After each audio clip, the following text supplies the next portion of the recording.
On today's episode, we are going to revisit the Canon EOS C200, seeing is it still worth its value in 2019.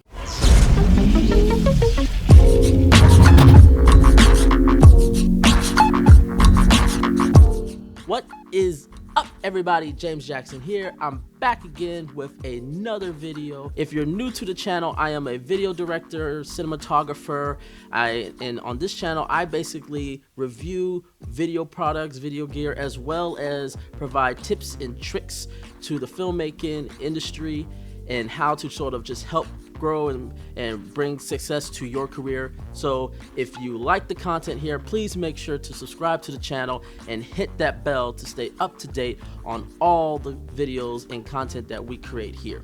So today we are talking about this guy who's been out, I think, about 2 years now. It's going to probably, it's about to be out for pretty much a year, and that is the Canon EOS C200. And when it first came out, it was very controversial because of its bipolar codecs. It was basically doing 4K 12-bit RAW, which was great, but it is in a very, very high data rate media capacity, so it burns through a lot of media. And then you had 8-bit 420 codecs through the SD cards, so there was no 10-bit. There still isn't 10-bit 422 on this.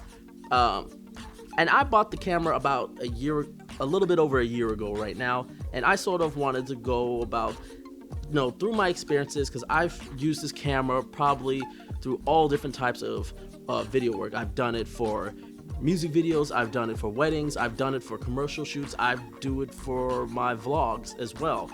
And I kind of wanted to give my thoughts about where does this camera sit right now in the market for me. Now, this isn't a review of the camera.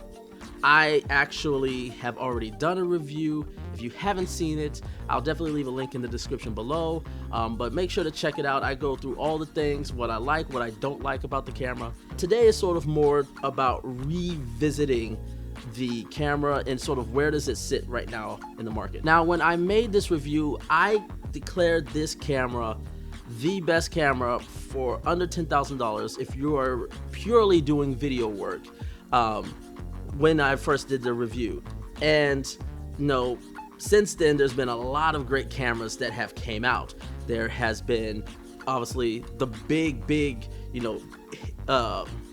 hit has been the Blackmagic Pocket Cinema camera, which we are filming on right now, as well as other cameras like the A7 III. Everybody's expecting the Sony A7S Mark III to come out with some great features. Panasonic has released a full-frame video dedicated camera, the S1H. Well, they have announced it at least. And then there's also more cinema cameras that have came out. You've got Confinity with their whole line of cameras with the Terra 4K, the Mavic 6K, and then the Mavic full frame, which is the Mavic LF. Panasonic also has the Eva 1, and Sony did release the FS5 Mark II. There's a lot of, in the sub $10,000 market, there's a lot of opportunities and a lot of different options to go with, and I think that is great because that only first it allows you to sort of focus more on what is your content on, and it also allows just more options to be able to shoot in different environments. This still ranks to me high, if not number one, on the best cameras. 2 years later, it still to me is one of the top cameras on the market.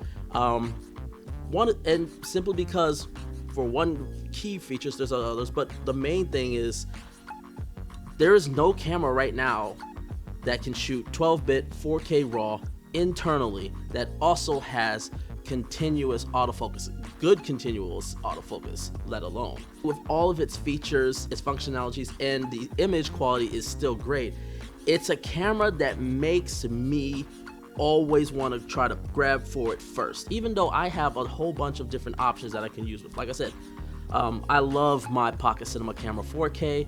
I love the image that comes out of it. But a lot of times I really am sitting here debating, especially if I know I'm going to be filming by myself and I'm not going to be able to switch between cameras a lot. There's so many times I still go to the C200. You know, even though it's a bigger camera, it's a larger camera, but because of how easy to access all the features is with this, the fact that it has continuous autofocus, it has that great, wonderful dual pixel autofocus. You can't knock Canon's color science. You know, they are really on their game when it comes to that. And this camera just, it's always something that is just like, how much work I'm gonna have to put in, and this camera just makes it so much easier. There has been weddings that I basically have, you know, little time to get set up and ready to shoot, and be able just in time to, especially at receptions before the bride and groom come down. So being able to just, you know, have everything you need, as well as having the camera ready to just do its job. That's the key thing with this camera that a lot of cameras still don't have. This camera just, it takes on a lot of the workload that we as filmmakers would probably have to do for ourselves. It takes a lot of it of that weight load off and basically does it itself.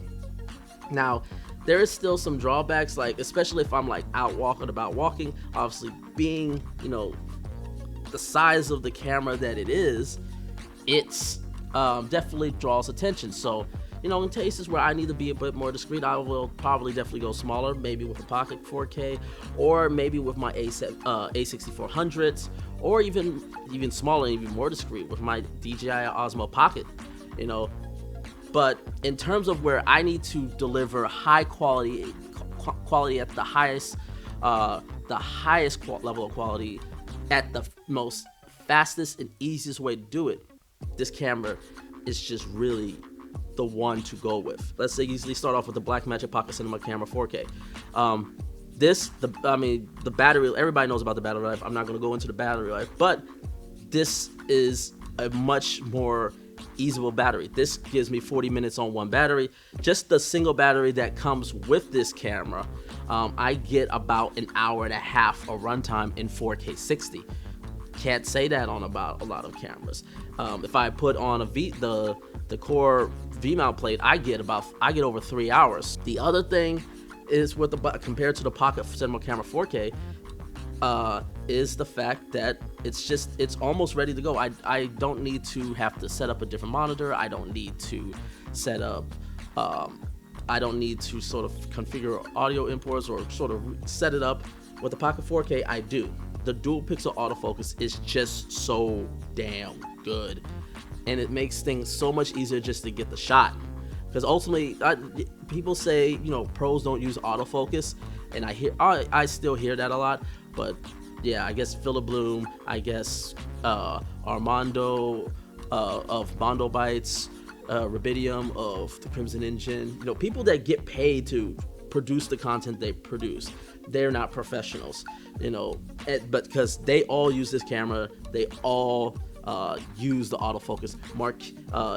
Marquise, the super, you know, savvy tech master, you know, when he's not shooting on reds, he's shooting on this camera, especially if it's in situations where they only have one shot to get the shot. And when you look at other cinema cameras like Panasonic's EVO 1, let's even go to Blackmagic's Ursa Mini Pro, let's go with Sony's FS5 lines, they all have things that definitely have better than this camera. The difference is none of them do as many things as good as this camera does, and that's the key thing. It does so many things well. Maybe not the best, but it does everything so well, it's hard to ignore.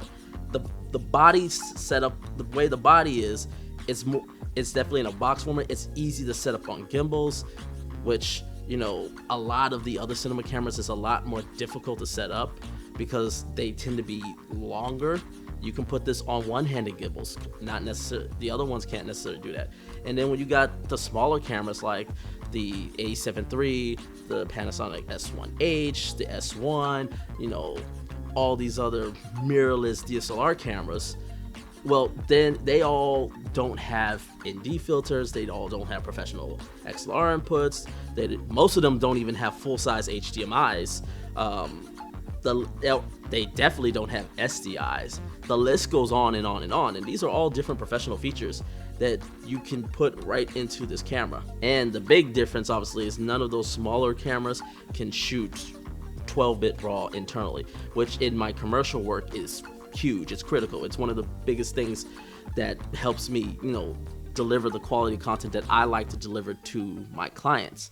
Is the quality is there, you just have to manage it, which is not really that difficult to manage if you have a very high storage CFast card. Ultimately, I'm trying to say for $6,000 for the C200B, and then if you want to sort of go with more of the regular one, which is $7,500. To me, 2 years later, this camera still holds its value. I still think it's the best camera that is under $10,000 for everything that you can do and work with it. Again, I've said this throughout this video, but I'll just want to say it one more time. There isn't any camera out right now that does as many things as this camera does well at. A lot of them do things better, but none of them do as many things as this one does, as good as it does. So that's the end of this video. But before I go, I've been wanting to do a comparison video of this camera and the Blackmagic Pocket Cinema Camera 4K, but I've been debating about how I should go about it. And I actually was, I want this to be a community, so I definitely would love you guys' input on it. And one of the things that I definitely want to know is, how would you like the format? I've been debating between sort of more of the traditional technical side-by-side comparisons with like the dynamic range tests. The other option I've sort of been thinking about is doing sort of more of a discussion video, similar to how I did with my second video on the Ursa Mini Pro versus the C200, sort of discussing my experience with both of these cameras and doing the comparison that way, obviously with B-roll footages and sort of results that I had from my experiences as well. Because I've shot commercials with both, I've done music videos with both, I've done weddings with both, and they have a lot more in common than what you would think. Also, they have a lot of differences, because I always find it interesting. Whenever I have a job to come up to, I'm finding it difficult to sort of choose at times which one to go with. Like, I don't know if I should go with the C200, should I go with the Pocket 4K, and I go through the features, and I think it would be really cool to sort of go through that way, sort of going through my decision making on which camera I would choose for a given situation. But I also know you guys are interested in the technical aspect and sort of like a technical comparison of image quality, dynamic range, etc., etc. So let me know what you guys want. Would you want more of like a technical side-by-side comparison of the Blackmagic Pocket Cinema Camera 4K and the C200, or sort of more like a discussion dialogue? And if you prefer the discussion dialogue way, I would love to sort of hear what you guys would like to know, sort of in terms of experience with both of these cameras. Even though this camera is like 5 times the price of the Pocket 4K, there's a lot of things the Pocket 4K does so well, just as good, and there's some things the camera does even better, and I definitely want to go into that. But let me know what you guys would prefer with that. So leave a comment below, let me know what type of video you would like to do with this comparison video. And with this video, make sure to leave a like, leave a comment below, and once again, make sure to hit that subscribe button. And until next time, take care, everyone.